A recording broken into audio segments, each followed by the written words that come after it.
It's a very exciting topic. I'm really excited to share all of the resources that I have with you about this opening the hidden chambers of the heart.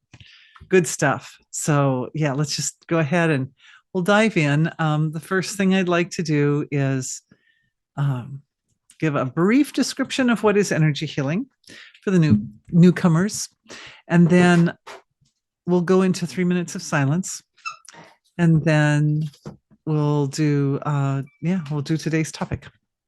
Okay.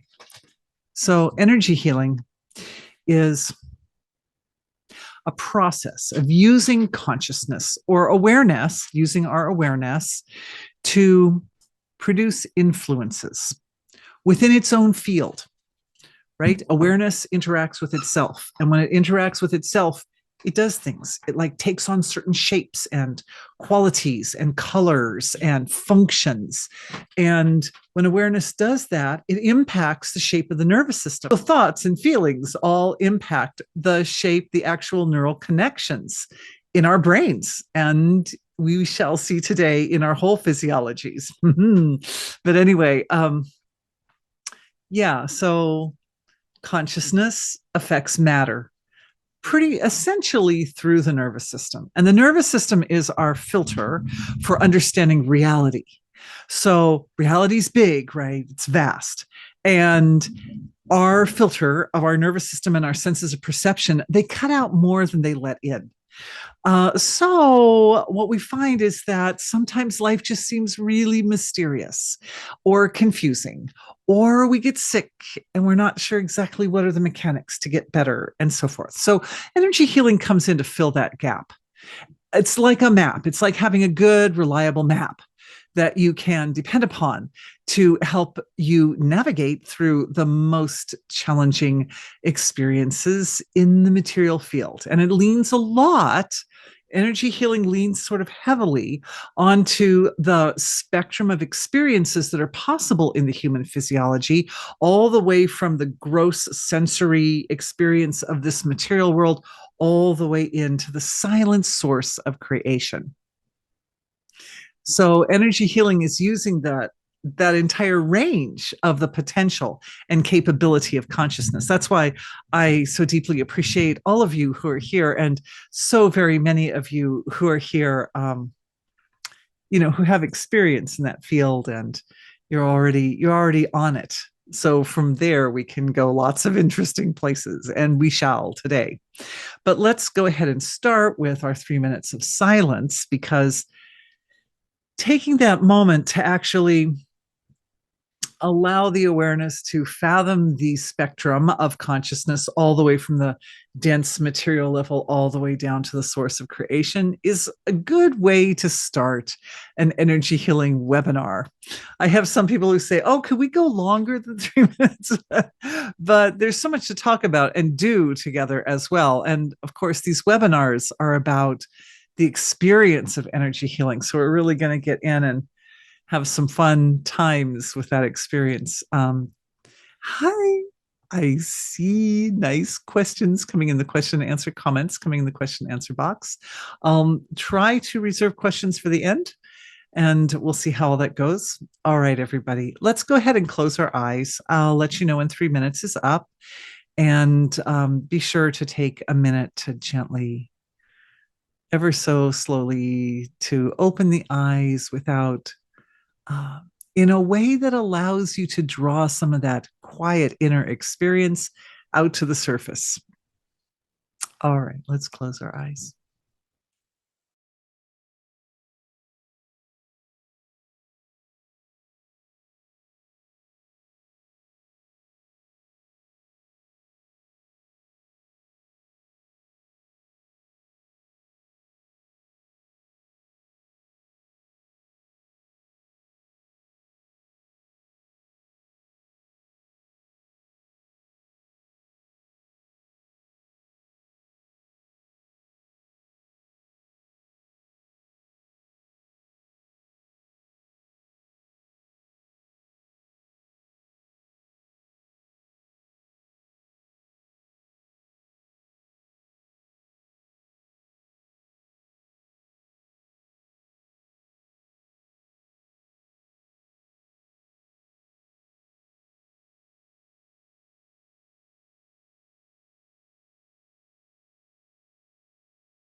All right. Let's take a few moments and then slowly open the eyes.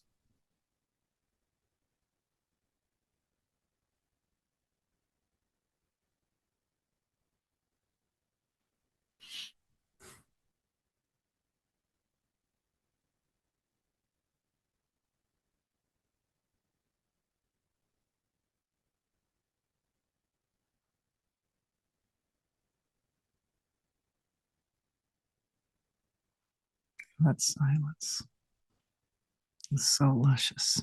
I went an extra minute overtime. It's really nice, really, really nice to sit in silence with all of you. I'm going to do a prayer of gratitude. Thank you to the source of creation for being everything. Thank you for being all of us, each of us, and for being the whole universe, and for being the ever so, so precious connection between the absolute unmanifest field of pure potential and the entire field of its expression. Thank you for our hour and 15 minutes webinar. I'm so grateful for the opportunity to be here with all of you, and I hope that today's session will be great. It's a big privilege for me to be with you and to have the opportunity to share all this information and to go through these experiences with you. It's very sweet. So thanks for being here, and let's get started. Okay. So opening hidden chambers of the heart. I guess the first thing that we need to do is define what is a chamber of the heart.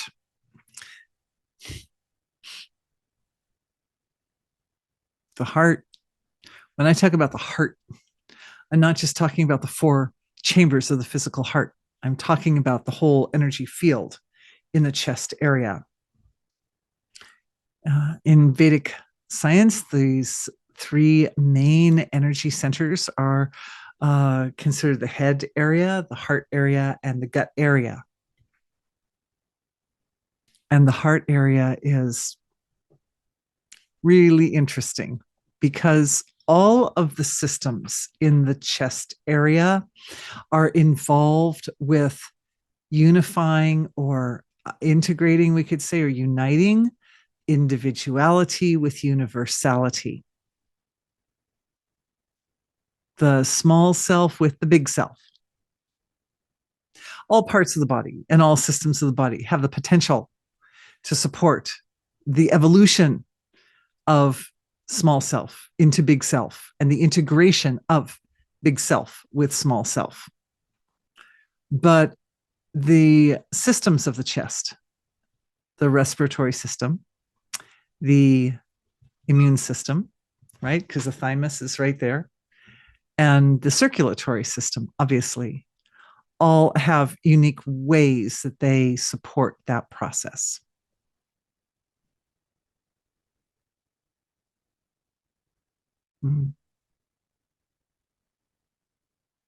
I'm just looking into everyone's Hridiya Mahamarma. It's called the Hridiya Mahamarma. And feeling, just kind of checking in and just seeing how everyone's heart center is doing today. Now, you may have in the past heard me talk about sacred gardens of the heart. So, one point that we should look at is we start with what we know, right? What we're already familiar with. And if you want, you can look that up on my knowledge base. And my dear, we can send that link from the knowledge base to everyone when we send the recordings.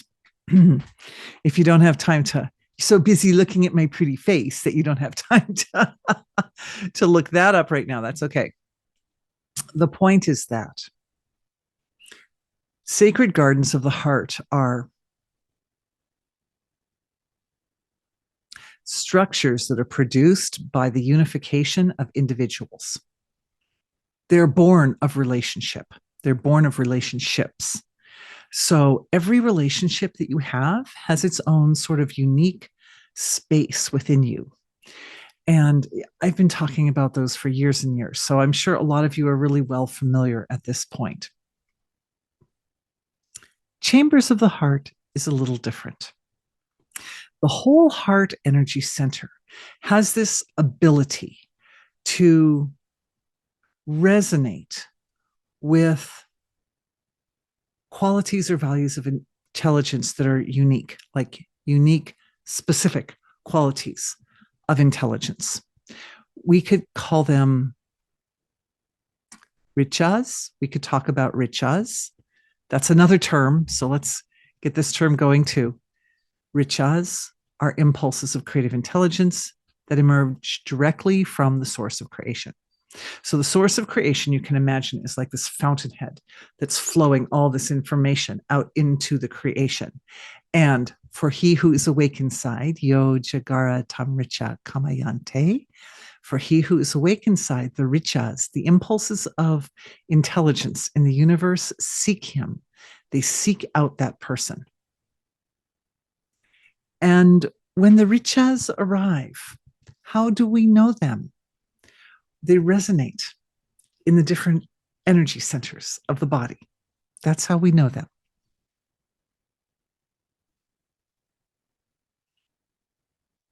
He who is awake inside, the impulses of universal intelligence seek him out. The universe is so big, and the filter of our nervous system is designed to leave out more than it takes in. So we are disadvantaged in the universe because there's so much information, and we're not really wired up to like know every single thing in every single corner of creation simultaneously. However, part of the premise of our existence is to know reality. The divine knows itself through the vehicle of each one of us. We are like, we're like the eyes and ears of the divine, knowing itself, knowing the universe. Like we as humans are uniquely endowed with capabilities to really dive deeply and really know reality. We have this ability. We've been given these like amazing physiologies and nervous systems that we can know reality. We can know the universe and we can explore the universe. We can know it in ways that the other living beings on the earth can't know it. You know, what does a plant really, really know about trigonometry? Right? I mean, there are things that humans can do and know. It's unique and it's beautiful. Okay, but we're filtering out most of it. Okay, so the question is, whatever we do take in influences and affects the instrument of knowing, right? Because the nervous system and the senses of perception are like how we know. And whatever we put our attention on causes the brain to wire itself in particular ways. The brain is extremely fluid. They call neuroplasticity, right? So the brain like restructures itself depending on what you put your attention on. So, okay. So we're here to know reality. That's one of the things that we do. That's one of the reasons we exist. And we have control over the vehicle for knowing. We have control by choosing where we put our attention. That's why we're all here today, you guys. So the thing is that the way we know in the heart energy center is unique. I would say it's like a tool. It's like a technology for directly experiencing truth. It's a technology for directly experiencing truth. And the chambers of the heart are the different modes that the heart energy center adopts in order to allow the truth, like real truth, truth with a capital T, to resonate inside us even before that truth comes to the brain where it gets broken down and we describe it to ourselves and we analyze and synthesize it. Like that's like a whole nother step. The whole brain step is a whole nother step. But the heart step is this fundamental level of direct experience of the riches, direct experience of these impulses that are constantly flowing from the source of creation. It's not that the heart has separate chambers. Remember, I mentioned the sacred gardens of the heart. There's a different space for each precious relationship that we have. And there are spaces for collective relationships, like there's a special space for your whole family, and there's a special space for all the people at the place where you work. And there's a special space for the class that you graduated with, right? There are these spaces of consciousness that hold a resonation that sort of include all the qualities of everybody involved, and they're very, very subtle. So that's a place where my qualities and there's a special space just for our webinars, right? Our live webinar, we have a kind of a sacred energetic space that we meet here. It has certain qualities, certain laws of nature are lively here. And that's based on the structure or the shape of that space. So it turns out that with consciousness, with our awareness, we have the ability to manipulate that shape, to create, to like define it and give it specific parameters. Downloads coming in. All the different ways that we can define the shape of the heart center in order for it to resonate most effectively with the riches, in order for it to be the optimized, to optimize it as a receptor of the riches.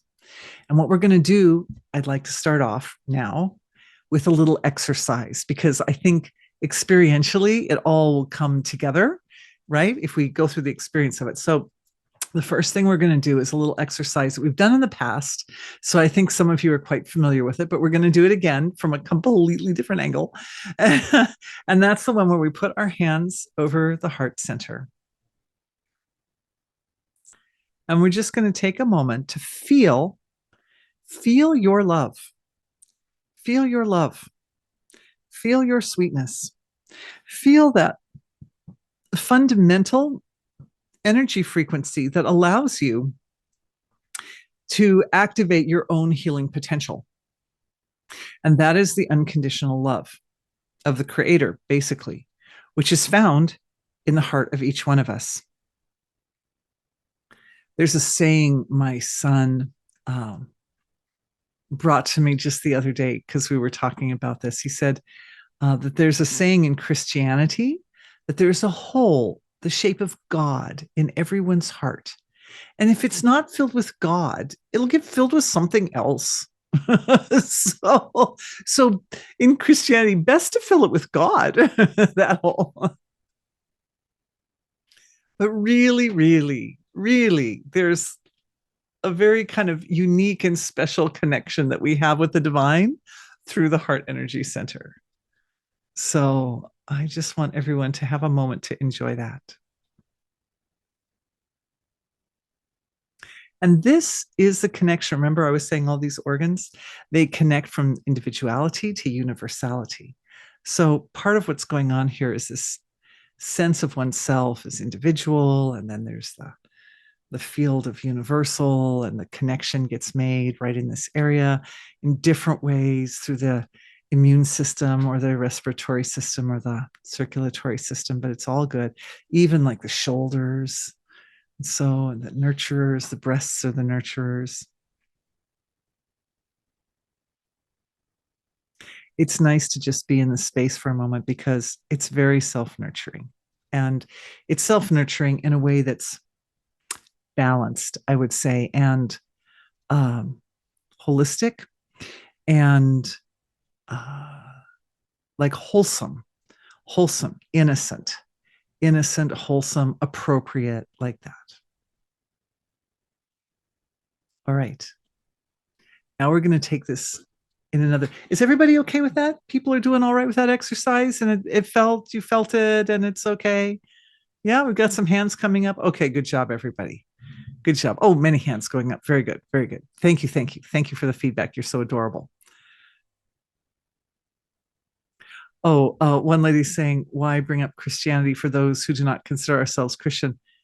It's okay. I just use it as an example. Sometimes I use Vedic examples. Sometimes I use Christian examples. Sometimes I use examples from Zen Buddhism and just whatever seems appropriate at the time. That's why I used it. Thanks for asking. Anyway, all right. So here's the thing. You can change the shape of your heart Mahamarma simply by putting attention on it. And what we'll find is that download that came in just a few minutes ago, like I learned some things from that. Thank you very much.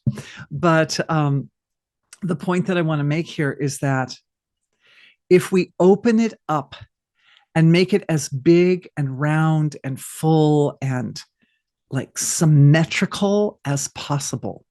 So what we're going to do is just put the attention on the energy of the chest area and just feel like you're sort of like it's a balloon, and you're kind of like, and you're just energetically, we just create a big energetic space around the chest area. Make it big and round, a big round space from like the neck down to the navel and or down to the solar plexus and then all around it. Don't forget the back just because we don't see it. It's okay. Make it big and round and just feel the roundness of it and the wholeness of it, like the planets and the stars and the suns. All right. Now we feel again. See how it's changed. Do you notice? I was having so much fun playing with this. Do you notice that your love that was so sweet and so intimate and so like accessible when we first did the exercise, now it's kind of like rattling around in a balloon. It's it's like it's not as contained, it's not as like cushioned around the bigness of that space kind of makes it a little more I would say not as well defined, but it also makes this part of the body an optimal receptor for universal love, the unconditional love of the mother of creation.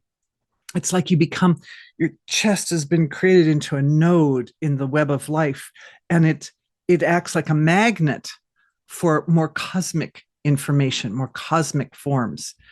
Feel that relationship with the mother of creation and how that love fills up that space pretty nicely, right?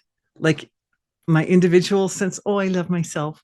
It's like it's now it's like augmented. It's augmented by the love of the mother of creation. Filling up. There's a little Hindu concept for us, Mother Divine, right? Mother Divine, the big unconditional love. And it's big. And like at first, when you do something like this, it's like, oh, it takes a little effort, right? Like I'm used to just having the energy in this part of my body be kind of like self-contained in whatever shape it wants to be, whatever. But what you'll find is that I brought my instrument because I thought it would make a good example for this. But when I tried it with the sound recording, it's not working very nicely. So I'm just going to describe instead. But when I was a young flute player, I just made sounds with my flute. And I mean, I learned and I got better and I could do cool things. I could read music and play my scales and. But it wasn't until I became an adult and I started taking lessons with someone who really knew what they were doing, like really knew, that she explained to me that I had to open all the muscles in my whole face, even the muscles in my nose. Like Who even knew you had muscles in your nose, right? So when I play my flute now, I go like this. I mean, it's not at all glamorous, is it? Makes me look stupid. But let me tell you, it makes all the difference in the world when I play the instrument. If I play my instrument and everything is, my tongue is dropped down on the floor of my mouth, and all these muscles up here are full open, the quality of sound, the control that I have over that sound is like fabulous. It's fabulous and it's unique and it's powerful. And I can like stretch and bend the sound in different ways because I've started out with something that's like a big balloon. I make my whole face into like a big balloon, basically. And then the sound comes through that big chamber. And then if I want to do things with it, I want to make it sound sadder, or I want to make it sound happier, or I want to do anything. I want to make it kind of be like more edgy, or I want to make it be more like super luscious and like chocolatey or whatever. I can just do that. And so we're doing that, something kind of like that, only we're doing it with the energy center of our chests, right? That we start with the big balloon. Now, one of the things that I noticed as I was doing this exercise is that we have sacred gardens of the heart with people and with groups of people, but we also have relationships with all the richas that emerge from the source of creation, and all the devatas that are those sort of lively intelligences in the body that heal us. And we also have relationships with these pure, very pure forms of the divine, of God, the very, very pure forms, such as truth, or pure love, or pure mercy, or gratitude, or justice, or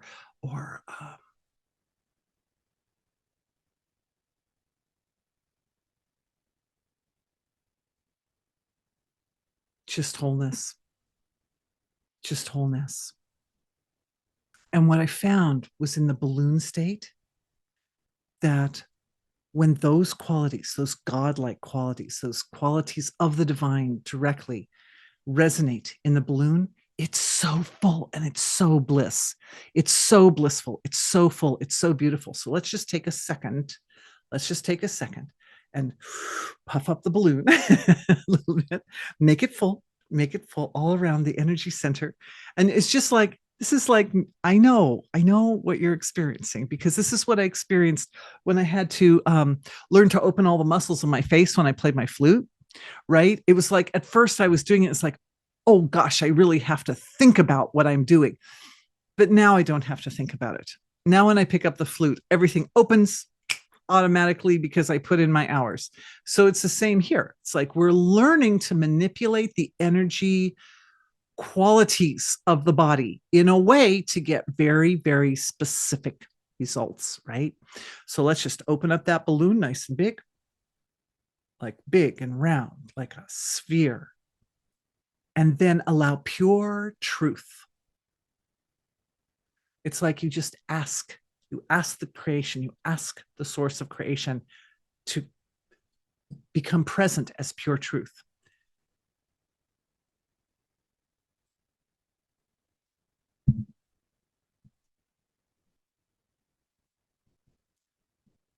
It is blissful.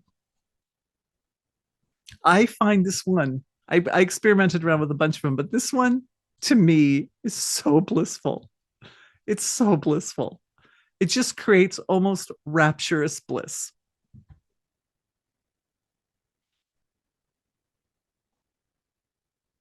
It's really beautiful.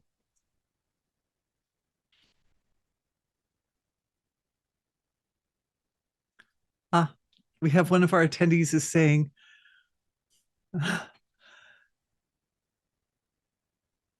to experience self-love. Oh, we did that, yes.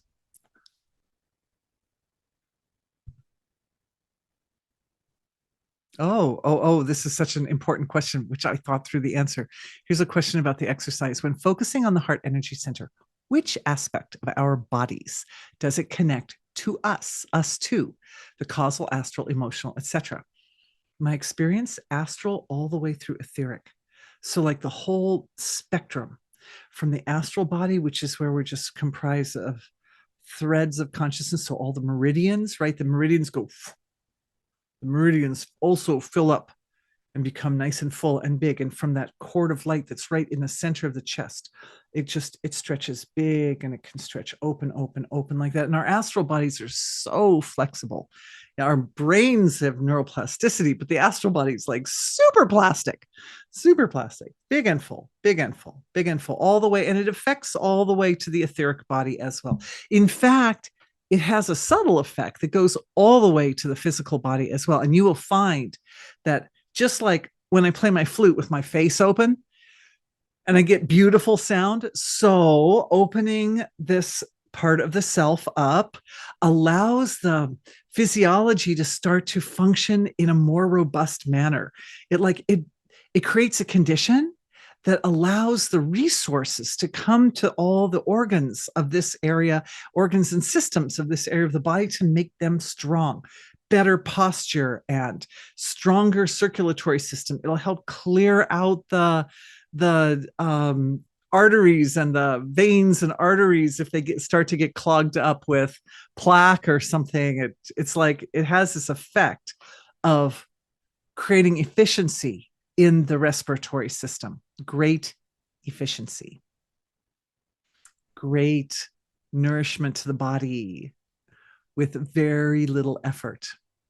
And of course, supporting the immune system to define boundaries, right? Because what we're doing is we're essentially bringing our attention to, well, where are the boundaries of the energy field of my chest area? And like, that's just something that, well, I hadn't thought of that. That idea had not dawned in this awareness until I embarked on this webinar with you guys. So it means you deserved it. You know, Yojagara Tamricha Kamayante, for he who is awake inside, the knowledge seeks him out. It's because you are awake inside and you were ready that it came through me as the vehicle, because it's like I'm the one with the camera staring at me.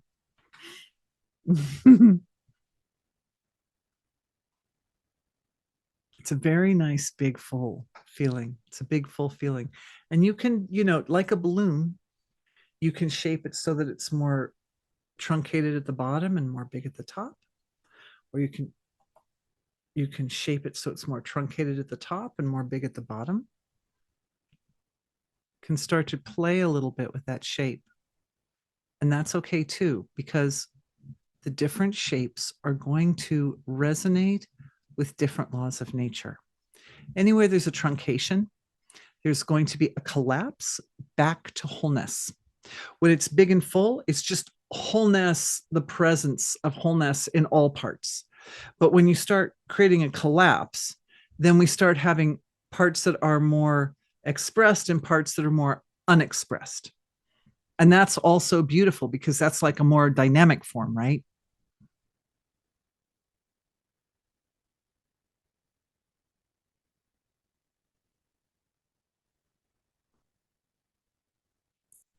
I'm watching everyone work with this. It's very interesting. When I was younger, I conducted little children musical ensembles. And sometimes everyone was just doing their own thing. But it delighted me because everyone was doing. That was the important thing.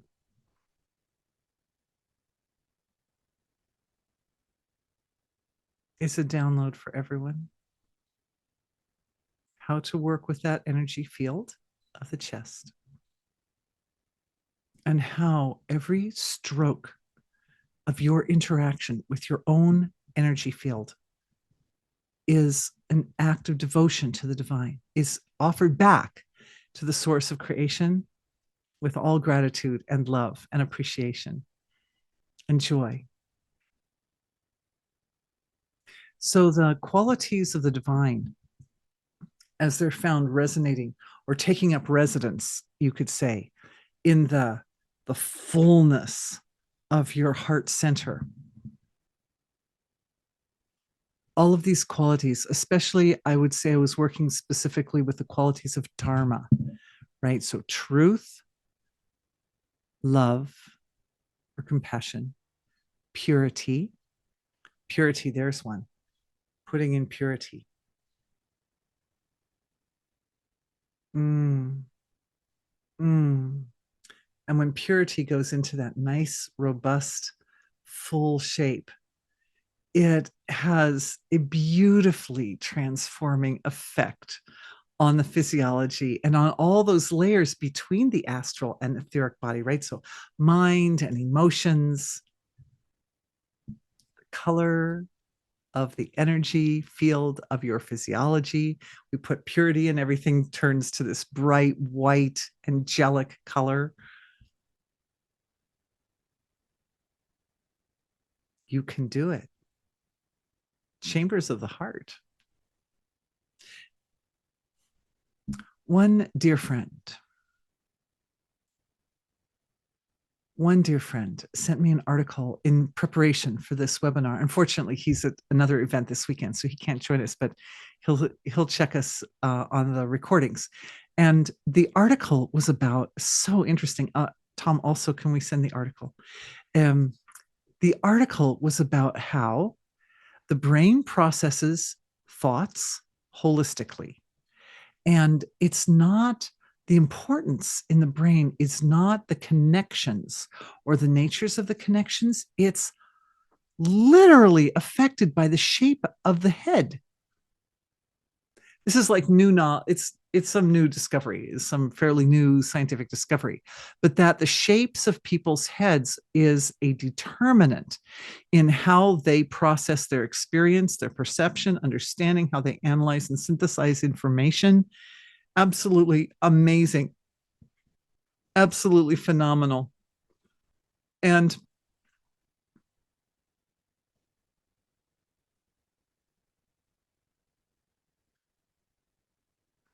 it indicates significantly for any types of therapies that actually manipulate or shift around the bones in the head, right? Because if the bones change a little bit, like even millimeters, right? Or decimeters or something, even small changes can have a pretty profound effect on how the brain functions because the nerves in the brain are really tiny. Now, I say this because part of the whole premise of working with the chambers of the heart is that there's also a neural network in the chest.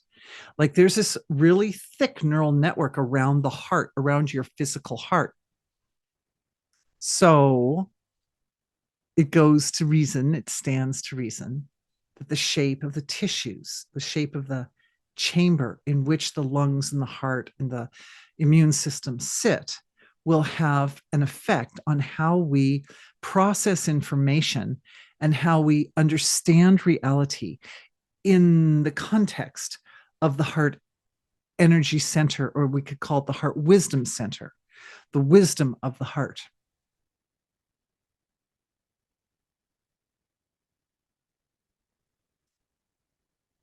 For some people, everything is seen in the light of love. Everything shines in the light of love. And for these people, their presence on this earth has a deeply healing effect, even when they are alone, even when they are not directly interacting with other people. Because it is that softness, that sweetness, the self-love, self-acceptance, unconditional self-acceptance that creates a context that allows the more intense energies that heal to come forth. This is important. The energies that heal aren't themselves the loving energies. The loving energies just create like a bed. They create like a foundation. But the healing energies can be fierce. Like they transform, they change the world. And these types of changes that need to take place can often be not completely comfortable in the short run, which is another reason why we filter out more than we let in. because there are definitely aspects of interfacing with reality, when we interface with reality, that can be challenging. But if the conditions are set up in a way that's conducive to success and to progress, then even though there is some short-term discomfort, the long-term gains far outweigh, right? The rewards far outweigh the risks. And when things are set up nicely, it's possible to navigate through those slightly less comfortable experiences in a way that makes them not so uncomfortable. That we reduce the amount of discomfort, because discomfort is essentially the words that we use to describe those moments where the nervous system becomes overwhelmed by the experience, right? It's the overwhelm, it's being overwhelmed that creates stress. So the better the nervous system is wired up to handle the short-term transformations that are required for healing. Because anytime healing is there, that means something's not right. It's got to shift around. And that means physically, right? Physically, mentally, emotionally, physically, it needs to shift around and become a different shape in order to accommodate your ability to live in a healthy manner in this world.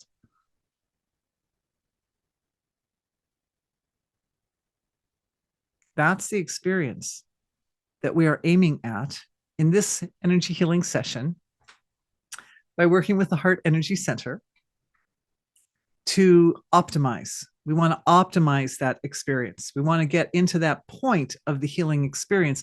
The first part, easy. The compassion, the unconditional love comes. It's like, yes, you deserve it. You deserve to feel better. So there's two things that are happening there, right? It's one is finding oneself in a safe space where, like, I can be vulnerable and I can make the changes that I need to make. And number two, that in that space and with that trust, one can give oneself permission to change. We need the permission. It's important. And only you can give yourself that permission. I can't give you that permission. You need to give it yourself. But once that's done, then the healing energies start to kick into gear. And these are fierce energies. They can be very fierce. They can be very intense. And they can make changes rather quickly when all the conditions are set up right. And a lot of fast changes. We're only used to changing so fast, right? The older we get. I was having a conversation with my son the other day and thinking, gosh, my actually that day I was a little bit fighting a cold. God bless. I kicked that out of the system within a matter of hours. But at the time that I was fighting the cold, even before I realized that that's what was the problem, I noticed my brain was just working really, really slowly. And like I'd be thinking in one area and he'd say, no, we need to think about this. And my ability to shift my mind over to the other topic was very difficult. It's like my mind just wanted to stay circulating around on my first thought, you know? So that ability to cultivate greater flexibility, greater adaptability and flexibility, super important. And opening up this area, which is kind of like our direct experience to universal information area of our body, then it allows, especially when it's round like that, there are defined boundaries, but they're kind of unbounded in a way because a spherical form doesn't have any kind of like sharp edges in it, right? So it allows for the energy to move around in that form in all different directions and spins and cycles and so forth. And it supports cycles. It supports the movement in cycles, which is really important because healing does occur within a cyclic process.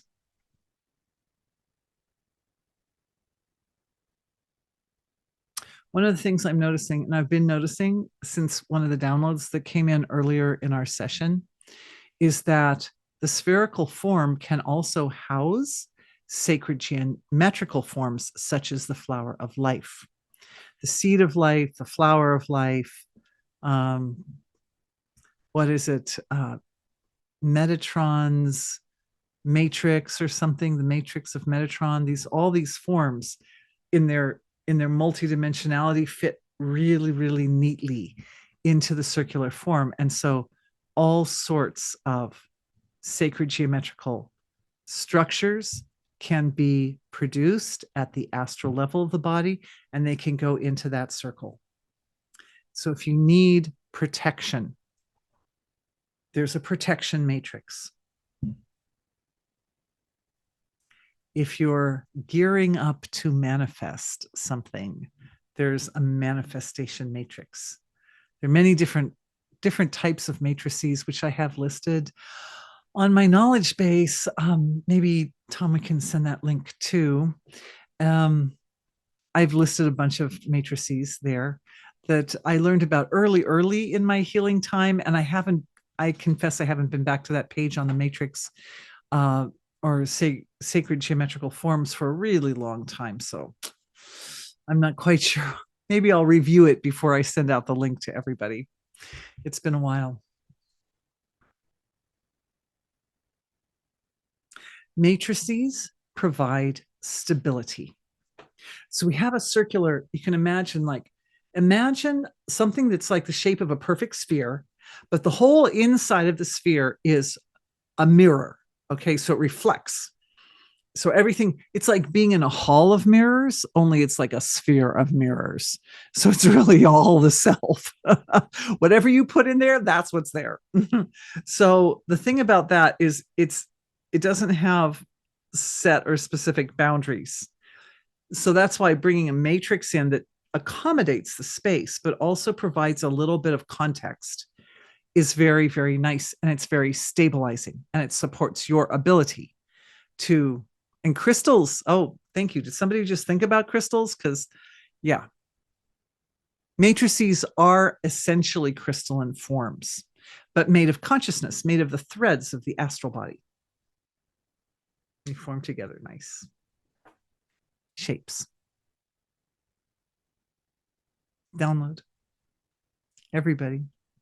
All the different types of matrices, all the ones that work best with the Hriddya Mahamarma, with the sacred space of the heart.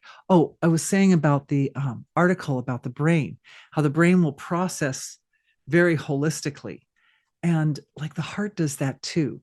Like each different sacred chamber of the heart is really comprised of, think of each chamber like a mode, like a musical mode.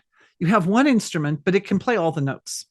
So you can play that instrument in the key of D minor, or say E Phrygian with a sharp third, one of my favorite keys. Or, all these different keys you can play in. You can play, there's some ragas that are built on just two notes. It's very simple.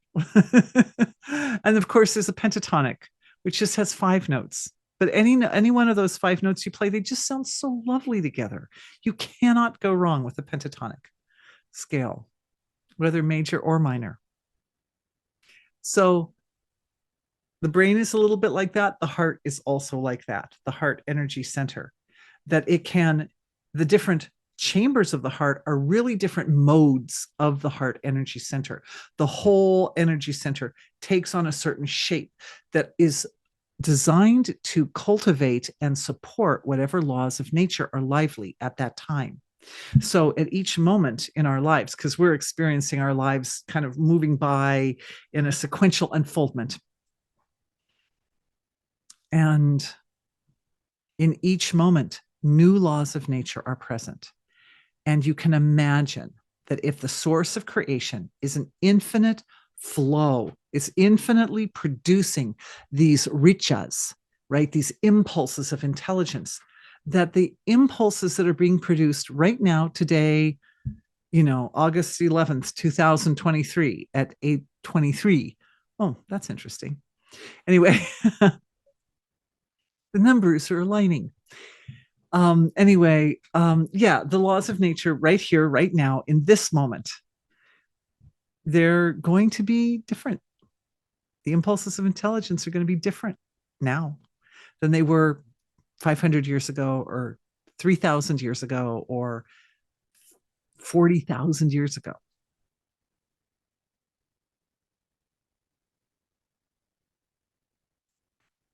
So we're dealing with new information.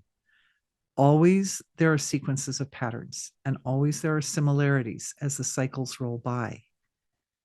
But it's also new, and the conditions are new. And the technology that we have on Earth right now is different from the technology that was around 500 years ago. And so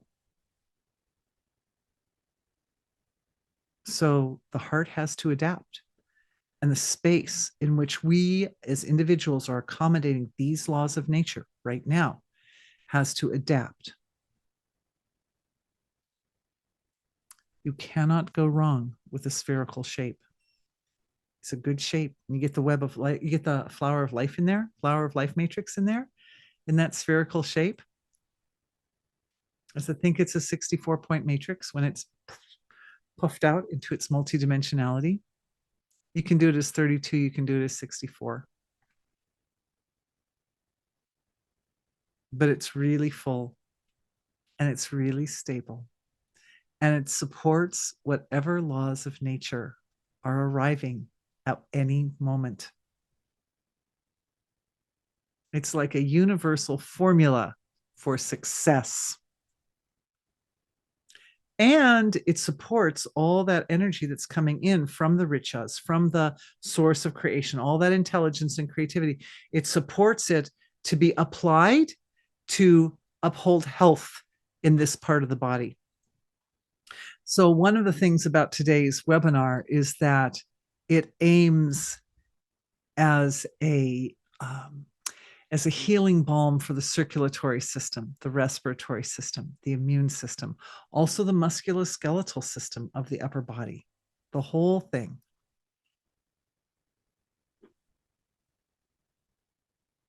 All the healing energies in this part of the body that need to be dynamic.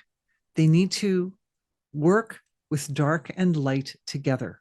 This is why I say that healing energies, that the healing devatas or the type of energy that heals the body is fierce, because it absolutely has to work in the junction, this very, very dynamic junction between darkness and light. The light doesn't shine unless it has darkness to shine into, right? The darkness exists in creation. It exists. It also came from the source of creation in order to provide a platform of contrast for the light. And healing, the energy healing process, is a process of bringing light into the darkness.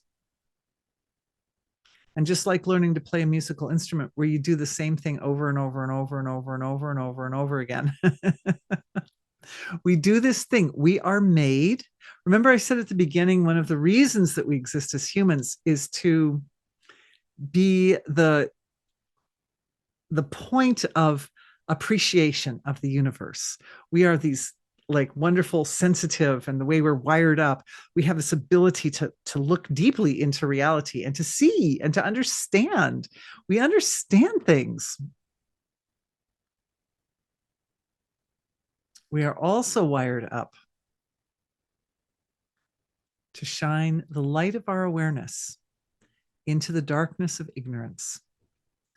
We're wired up. We are masters at focusing our awareness, right?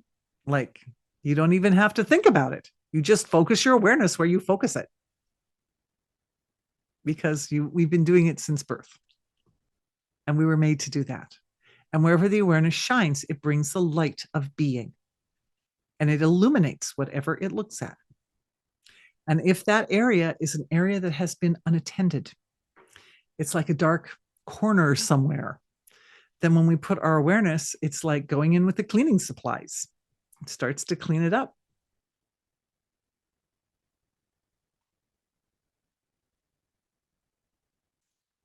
Every time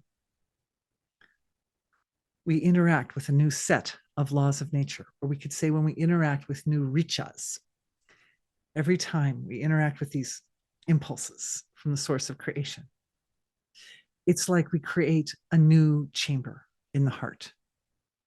And when the new chamber first emerges, it's like picking up a new instrument. It's like, okay, wait a minute. Now, how do I play this? What is it? And the awareness goes in. And the awareness, as it goes in, it starts to bring light. So the principle here, it's not that we want to create as many infinite number of chambers of the heart. No, it's that we want the heart to take on the form that best suits the present moment and that best embodies divinity. That's like the optimal vehicle for the divine to radiate through the physiology. This is what you're doing. You're doing this. We are doing this. We're doing it together. And as we do it together, the neurological wiring up here and also here adapts, accommodates. It accommodates this doing, this type of doing. This is subtle action, subtle action. Astral, emotional, mental, etheric. That level. Start to learn how to, with attention, bend and move those energies within ourselves. You're doing it. And it allows you to accommodate the presence of the divine in the body efficiently, without stress. Remember, I was saying sometimes you get to that energy healing, like the real intense, dynamic healing energies, and it can be sometimes uncomfortable. But this allows, this is like a tool that supports your ability to navigate through that experience gracefully.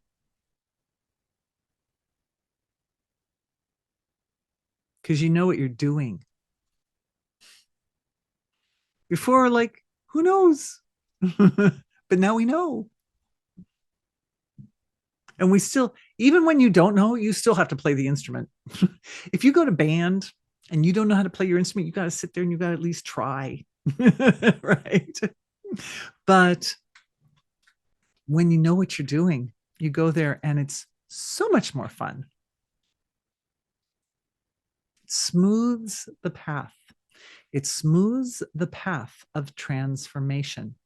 This is what we're doing. We have to make it efficient. We have to make the process of adapting to new conditions and situations as efficient as possible, because there's certain things that we can't really do much about. And that's just the fact.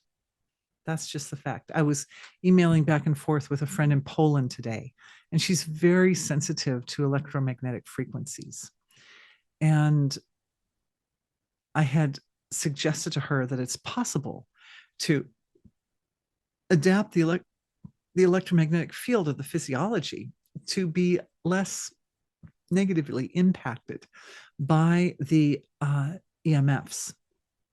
And so she's very smart. She emailed back and she said, yes, but if I just simply teach myself to adapt to them, then don't I just die that much faster? Like if I'm adapted, then I won't even avoid them, you know? And so, but the point is that, yes, but it's not like any of us really have a big choice in the matter. Now, do we? No, because there's certain agendas that are out there in our world right now at very high levels with lots and lots and lots of money behind them that are going to move certain aspects of technology forward, like it or not. And the bottom line is that if the body reacts in a very stressful manner and one becomes anxious and in pain when exposed to something like that, then that's going to actually wear and tear on the body much more than if the body's exposed and the body goes, oh yes, I know how to create a counter resonation that will, you know, make this influence less damaging to me. So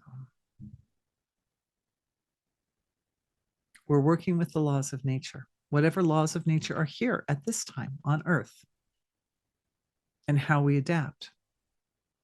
And when you have a shape of in the area of the body that allows you direct experience.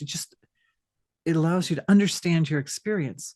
Then whatever that influence is that comes in, it's coming into a field that is reliable and predictable for you, right? A sphere is a very predictable shape, and you get that flower of life matrix in there, and the flower of life matrix provides points of a reference within the sphere. So we've got these two things. I didn't know that was going to happen, by the way, you guys, till we started today's webinar.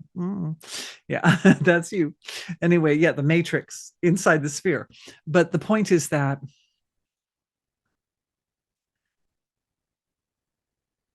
it's reliable. You know what to expect from it. You start playing around with it by bringing in pure truth or purity or unconditional love or various different energies. And the next thing you know, like it's really, really predictable. And so then if some set of laws of nature knocks on your door and it comes into that space, it's like you can very, very quickly analyze. And this is how I got rid of the cold too. My sweetheart had it for like 10 days.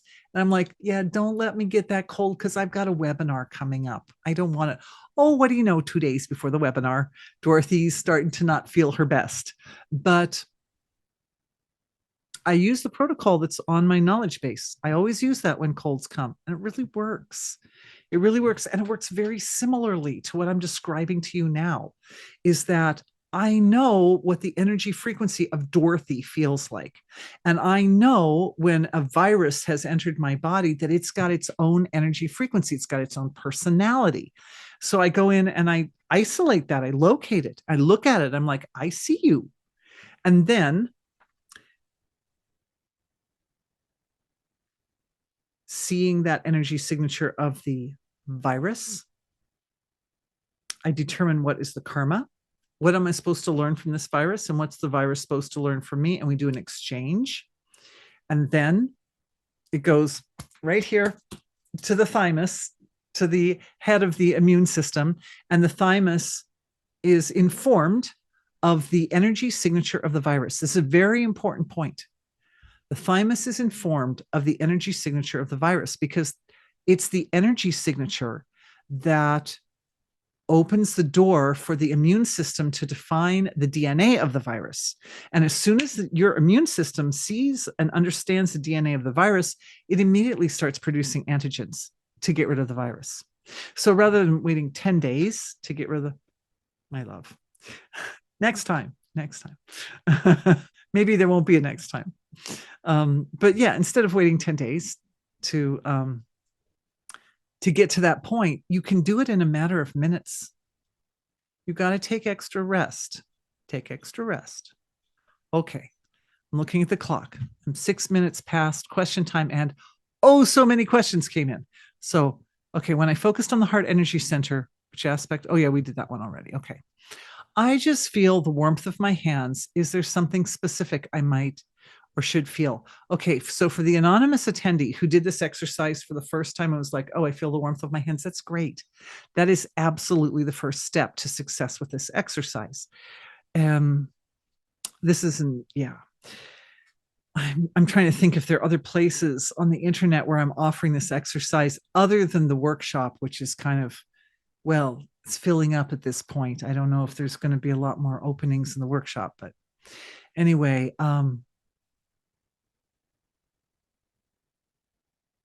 it starts with the warmth and then it feels familiar. And then, right? So it's warm, it's also familiar. And the familiarity leads to recognition, self-recognition. So familiar is very similar to self-recognition, yes? But self-recognition, not just of who I am as an individual, but who I am in my essential nature.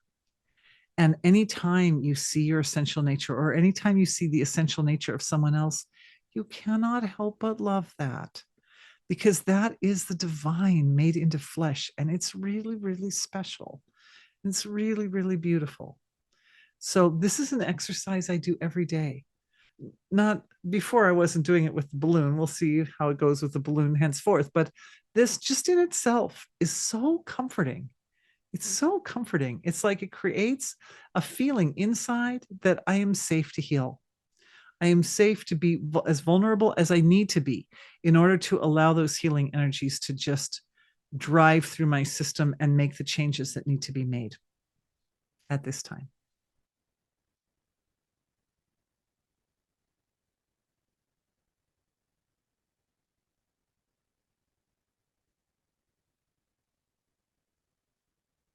Very beautiful.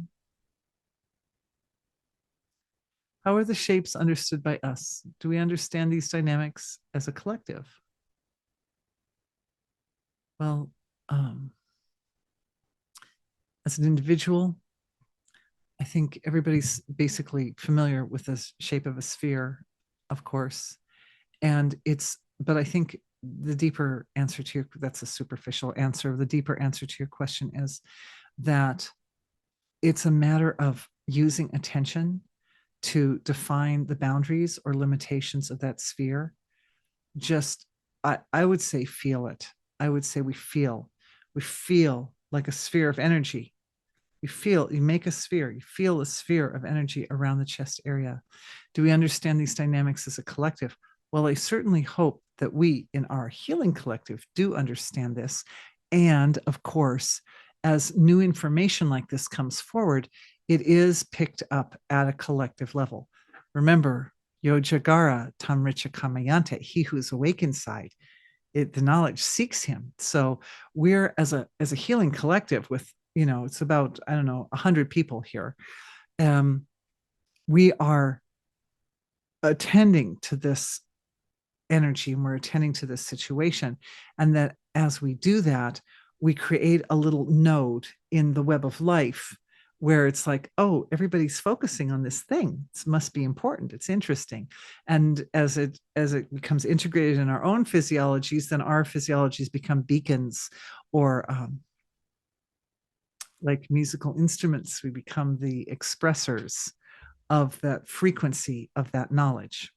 And then other people will pick it up. You will see. Thank you. I hope that answered the question. I was late coming in. Can I watch the replay? Oh, absolutely. Everybody gets recordings both. Even if you only signed up for today's session, you will get today's recording and tomorrow's recording. Thank you for asking. And all the links. How about a torus shape? Oh, what fun. Oh, absolutely. Absolutely. A turning torus? You betcha. You betcha, because that torus shape is almost a circle. It's almost a sphere. In fact,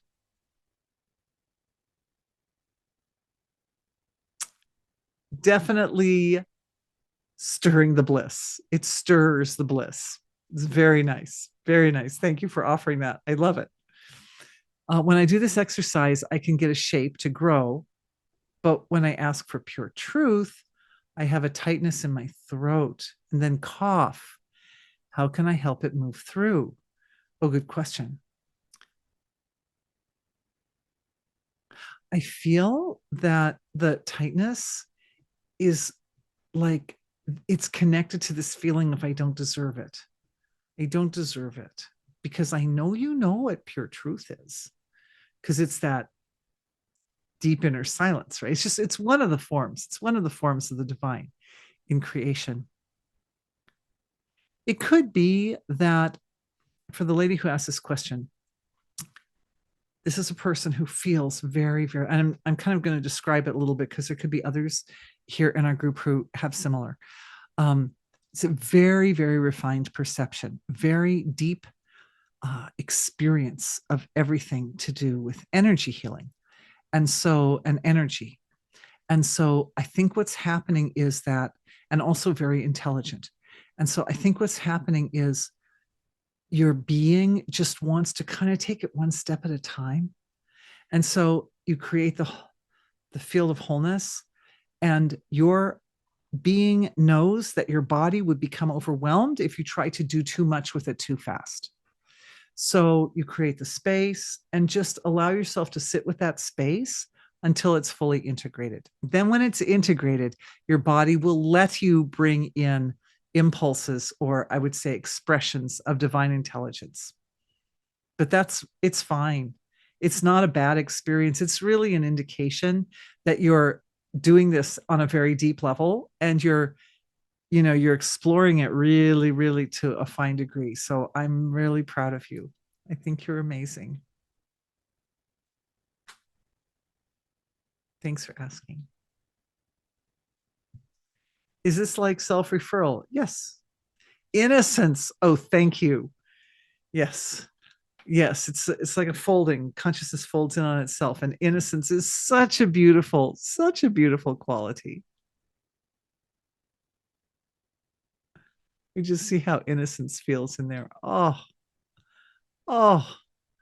I feel as if innocence has a really deeply healing effect, because in a way, when the body goes back to its original blueprint, right, it goes back to that sort of innocent state that we carried, that we came into this world in, that that's when the body is like peaking in its health. In a way, innocence is that state before the experiences that overwhelm the nervous system make their impressions, right?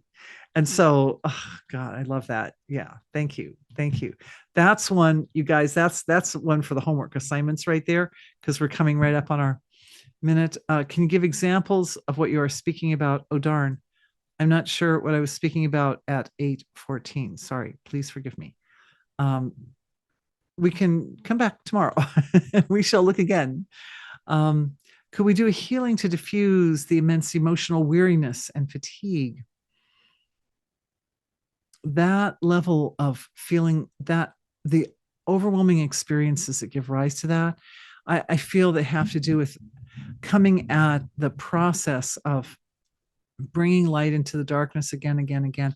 And also, I would like to add to that, sometimes feeling under resourced to be able to really effectively illuminate those darker areas of creation. So it feels like the dark wins. Sometimes the dark wins. And I think that's what gives rise to that feeling of weariness and fatigue. Also, the etheric body can hold fatigue energetically, like impressions and memory patterns of fatigue can be held there. So let's put the attention on the etheric body for just a moment and allow that nice, robust, stable inner space to produce a wash of light that runs. Of course, here we are just getting ready to go to bed. But anyway, a wash of light medicine through the body, of liquid white light through the body that washes out the weariness and fatigue.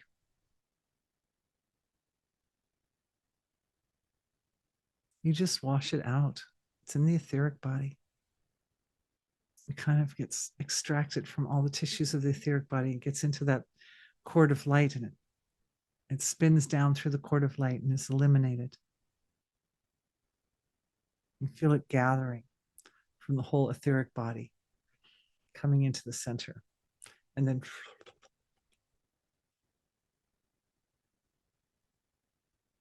you can do that whenever you're feeling coffee-ish or something. I don't know. There's a thank you.